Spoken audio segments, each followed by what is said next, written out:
Motion of liquid in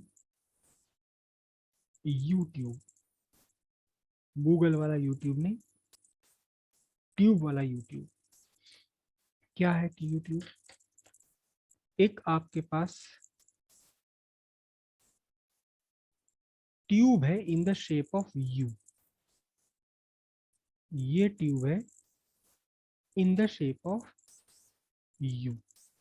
अभी हमने diagram के लिए इसकी जो गोलाई है बहुत ज्यादा बड़ी बनाई है, लेकिन आप इमेजिन करके चलिए कि इसकी गोलाई बहुत कम है, नहीं के बराबर है as compare to its length. Total length के कंपैरिजन में इसकी गोलाई नहीं है कुछ भी, लेकिन डायग्राम को थोड़ा कंजेस्शन से बचाने के लिए, क्लियर बनाने के लिए हमने काफी बड़ी गोलाई बना दी। आप मान के चलिए गोलाई बहुत छोटी सी है in comparison to the length of arms of this tube. ठीक है, इस ट्यूब के अंदर एक लिक्विड भरा हुआ है, इस ट्यूब के अंदर एक लिक्विड भरा है।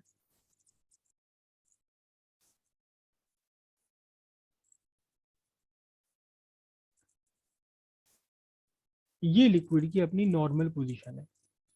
कौन सी पोजीशन है? Normal position. ठीक है, नॉर्मल पोजीशन। और हम कह रहे हैं कि इस पूरी ट्यूब के अंदर h हाइट तक लिक्विड भरा हुआ है, h हाइट तक लिक्विड भरा हुआ है पूरी ट्यूब के अंदर, h हाइट तक लिक्विड है भरा हुआ। तो अब, और इस लिक्विड का जो ये यू ट्यूब है, इसका क्रॉस सेक्शनल एरिया, इसका ये क्रॉस सेक्शनल एरिया, खुला हुआ एरिया ये ए है। ठीक है, height of liquid in each arm equals h, area of cross section of each arm a, hence volume of liquid। Volume का फॉर्मूला हमेशा होता है cross sectional area into height. यहाँ हाइट कितनी है? 2h into cross sectional area.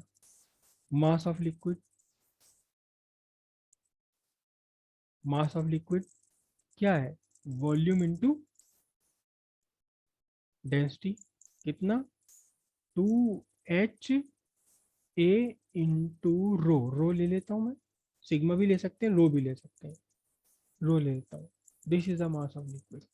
ये पूरे के पूरे मास, लिक्विड का मास है जो पूरी इस ट्यूब के अंदर भरा हुआ है।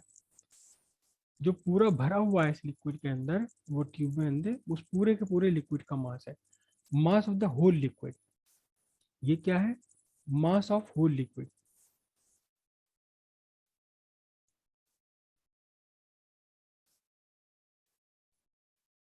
पूरे के पूरे लिक्विड का मास है।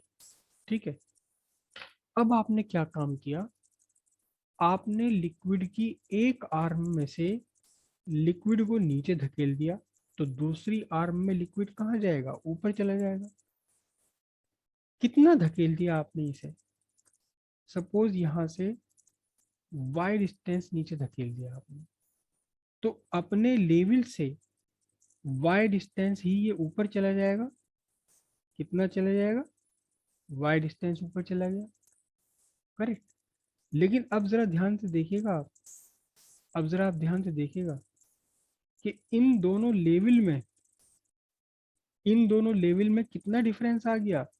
दोनों लेवल में डिफरेंस आ गया y, क्योंकि एक साइड से लेवल y नीचे चला गया अपनी नॉर्मल पोजीशन से, दूसरी साइड से अपनी नॉर्मल पोजीशन से y ऊपर चला गया। तो 2y का डिफरेंस आ गया लेवल का।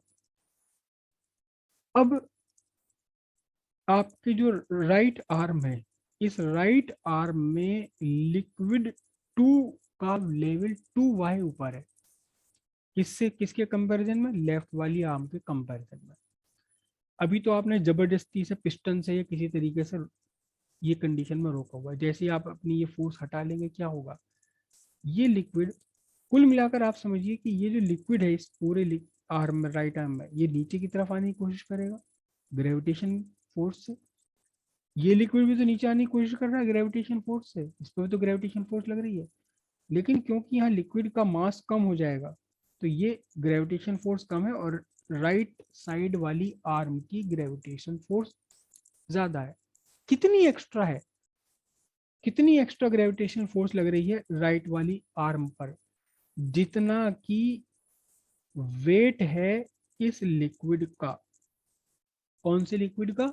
जो लिक्विड दोनों साइड की लेवल से ऊपर गया हुआ है, जितना एक्स्ट्रा ऊपर गया हुआ है दूसरे साइड की लेवल से, इसका वेट एक्स्ट्रा लग रहा है, क्योंकि यहां से यहां तक का लिक्विड का वेट और ये लिक्विड का वेट तो दोनों बिल्कुल एक दूसरे से सेम है। ठीक है, तो इस लिक्विड के वेट ने ये पूरा लिक्विड, जो ग्रीन वाला लिक्विड बन रहा है, ये लिक्विड इसे लाना चाह रहा है कहाँ? ये वेट लाना चाह रहा है इसे लेफ्ट आर्म में, और लेफ्ट आर्म का जो लिक्विड का वेट है ये इसे कहाँ लाना चाह रहा है? राइट आर्म में लाना चाह रहा है। तो ये वाले तो दोनों के दोनों एरो एक दूसरे को बैलेंस कर जाएंगे, लेकिन एक्स्ट्रा कितना डाल रहा है? एक्स्ट्रा वेट कितना हो गया?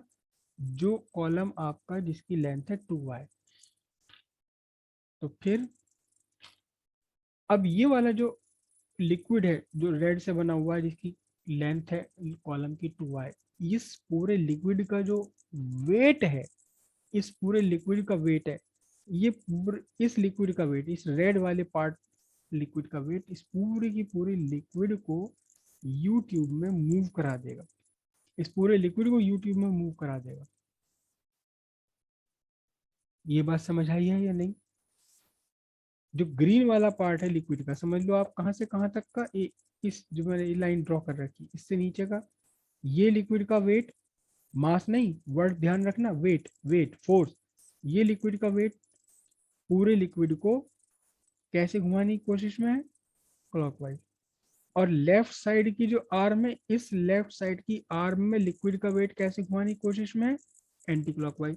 तो ये तो दोनों वेट इक्वल हो रहे हैं, लेकिन इधर राइट वाली साइड में लिक्विड कुछ एक्स्ट्रा है। कितना एक्स्ट्रा है? 2y लेंथ का लिक्विड एक्स्ट्रा है। तो फिर इस लिक्विड का जितना भी वेट है ये एक्स्ट्रा काम कर जाएगा, कुल मिलाकर के कहाँ काम करेगा?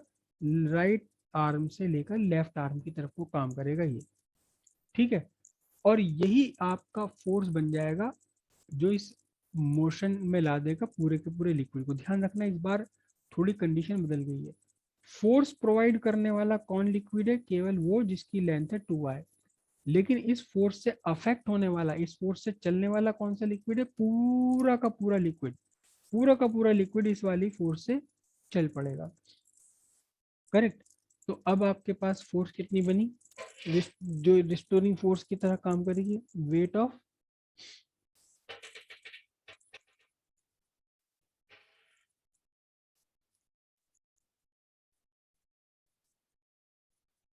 restoring force equals weight of liquid column of length 2y।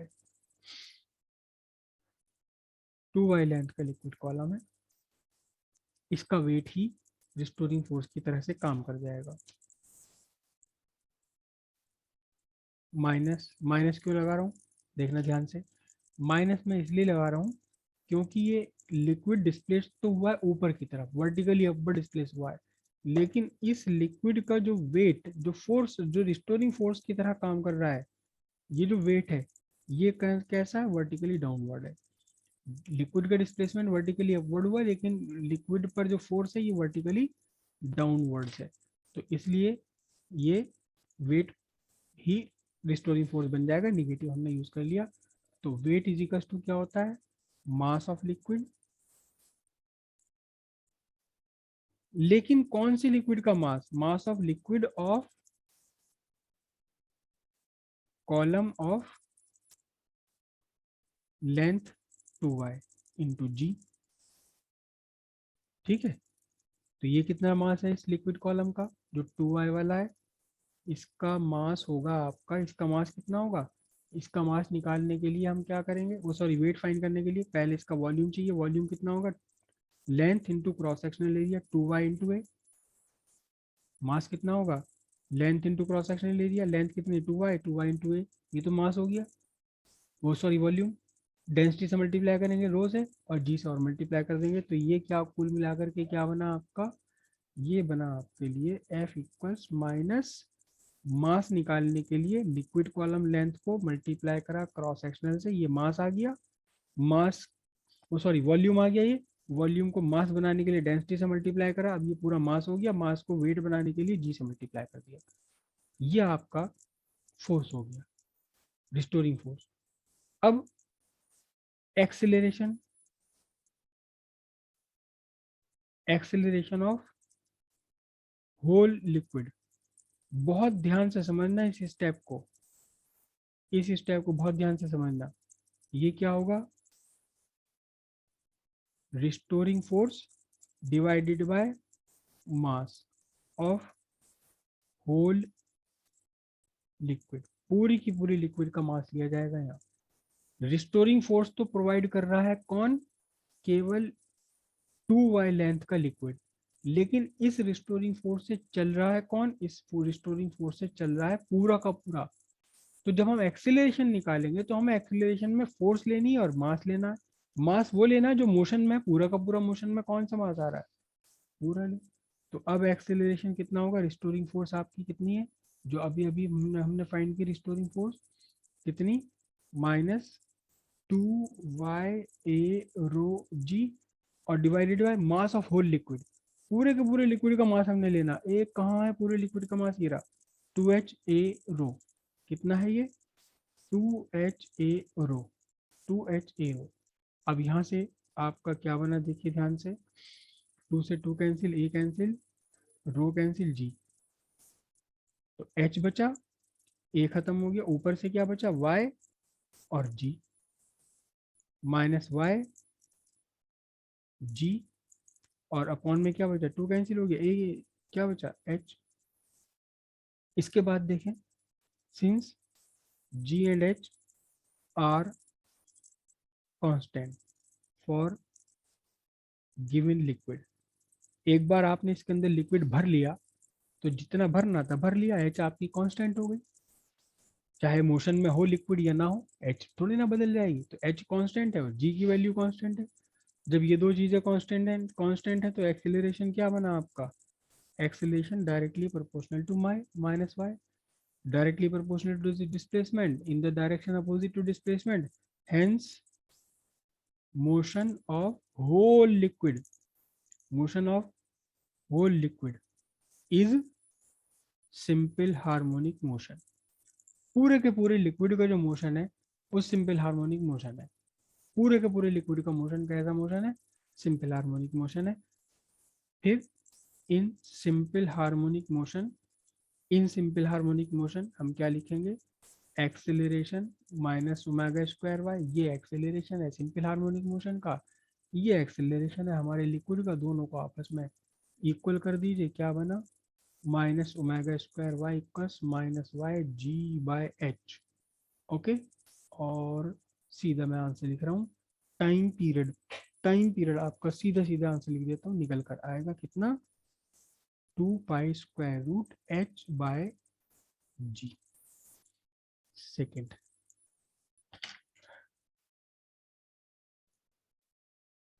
यहाँ भी इनडायरेक्टली, यहाँ इस केस में इनडायरेक्टली टाइम पीरियड आपका मास पे डिपेंड कर रहा है, क्योंकि जितना ज्यादा मास होगा लिक्विड का इस ट्यूब के अंदर, जितना ज्यादा मास होगा लिक्विड का इस ट्यूब के अंदर, उतना ही ज्यादा आपका हाइट बन जाएगी ट्यूब में। तो एक्चुअली हाइट पर डिपेंड है, लेकिन हाइट खुद डिपेंडेंट है किस पर, जितना ज्यादा मास होगा लिक्विड का। तो यहाँ से इनडायरेक्टली आ जाता है किस पर, मास पर डिपेंडेंसी आ जाती है। आप चाहें तो इसे मास की फॉर्म में भी कन्वर्ट कर सकते हो, आप चाहें तो इसे एच को मास की फॉर्म में कन्वर्ट कर सकते हो। कैसे कर सकते हो, देखो ये आपका मास m है, this is the mass m, मैं इसको m लिख दे रहा हूँ, तो यहाँ से h निकाल सकते हो m अपॉन 2a रो, तो फिर यहाँ आपके सिंपल हार्मोनिक मोशन के फॉर्मूले में मास ऑफ द लिक्विड आ जाएगा।